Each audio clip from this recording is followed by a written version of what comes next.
satu MO, satu modus operandi yang baru yang telah dikesan oleh pihak polis berkaitan dengan aktiviti penggodaman ataupun hacking akaun bank melalui muat turun fail APK ataupun Android Package Kit. Ini adalah untuk makluman semua, kita telah kesan beberapa kes yang dilaporkan oleh pihak mangsa mengatakan bahawa duit mereka di dalam bank telah pun dikeluarkan oleh individu-individu tanpa kebenaran mereka. So siasatan telah kita jalankan dan kita dapati bahawa mangsa ini telah pun sebenarnya ditipu, atas pembelian barangan yang dilakukan melalui media sosial, di mana barang-barangan yang ditunjukkan di dalam media sosial seperti pembelian baru ni tentang penjualan daging babi atau pork untuk sambutan Tahun Baru Cina, dan juga untuk pembelian barang-barang lain seperti baru ni tentang dia ada salah satu mangsa tu dalam proses untuk mendapatkan pembantu rumah orang gaji dan juga barang-barang lain. So mereka-mereka yang ingin membuat pembelian barangan di media sosial ini, apabila mereka ini bersetuju untuk membuat belian, mereka ni akan buat WhatsApp ataupun hubungan ataupun kontak dengan penjual. So penjual yang menerima WhatsApp daripada mangsa ni ataupun pembeli ni akan berhubung semula dengan mangsa ni melalui aplikasi WhatsApp, dan semasa dalam aplikasi berkenaan biasanya mereka ni akan diberi pautan atau link bagi tujuan untuk urusan pembelian tersebut. Daripada link tersebutlah mereka ni ataupun mangsa ni akan diperdaya. Pertamanya mereka ni akan diminta daripada link berkenaan untuk mengisi butir-butir peribadi, iaitu nama dan juga nombor IC, alamat dan sebagainya.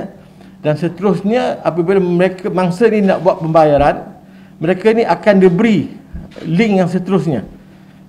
Bila nak link seterusnya itu adalah satu link yang kita namakan phishing site melalui APK juga, ataupun Android punya package punya kit ini. So mangsa-mangsa yang nak buat bayaran ni akan ditunjukkan dia punya website bank-bank yang berkaitan, tapi sebenarnya website ini adalah yang palsu, bukan yang sebenarnya. So mangsa ni akan key in nama, akaun, user ID, password dan sebagainya. Dan seterusnya apabila mereka nak buat payment, biasanya akan default katakan gagal. Dan pada masa yang sama, mangsa juga akan diberikan satu link juga untuk nak set default dia punya access kepada SMS dia ataupun lain-lain maklumat dalam phone dia. So apabila mangsa ini bersetuju untuk membenarkan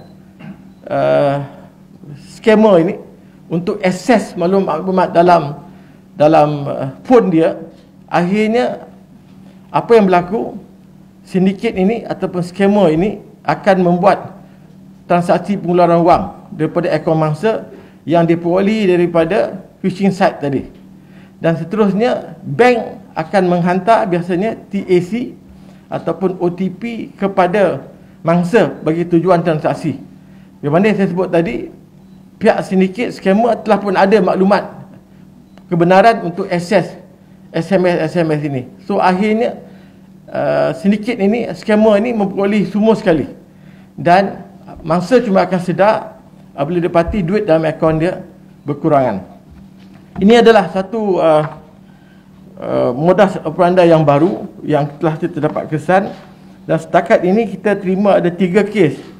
Ada satu di Johor, 3 kes di Johor, satu di Pulau Pinang, satu di Sabah. Kerugian lebih kurang 58,844.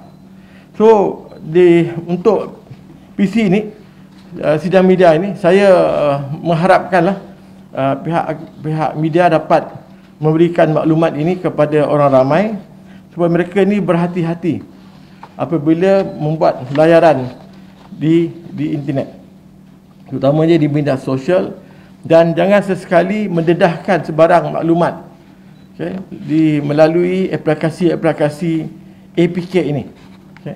Sebab pautan-pautan ini biasanya akan menyebabkan maklumat-maklumat ini akan terdedah kepada salah guna oleh pihak sindiket.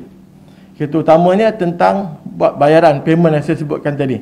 Bila payment ni, bayaran ini, apabila tuan minta orang ramai berhati-hati supaya apabila kita nak buat payment ni, jangan kita melalui link yang diberikan oleh individu-individu yang kita tak kenal di dalam media sosial, terutamanya masa pembelian barang. Sebab kalau kita tak berhati-hati, maklumat ini yang sepatutnya dirahsiakan akan terdedah kepada sindiket ini, dan sindiket ini akan boleh mengeluarkan duit kita melalui username, password yang telah kita berikan kepada mereka. Itu yang pertama. Yang kedua, kita juga mesti untuk mengingatkan orang ramai supaya bila kita set default dalam phone kita, kita mesti berhati-hati untuk membenarkan orang lain untuk akses dalam maklumat-maklumat di dalam handphone kita. Macam yang saya sebut tadi, apabila kita benarkan mereka ni akses kepada semua sekali, termasuk foto kita, kontak kita dan juga SMS kita, seolah-olah kita bagi ruang kepada mereka untuk memperoleh apa saja. Akhirnya mereka memperoleh semua sekali, termasuk OTP ataupun TAC yang dihantar oleh bank.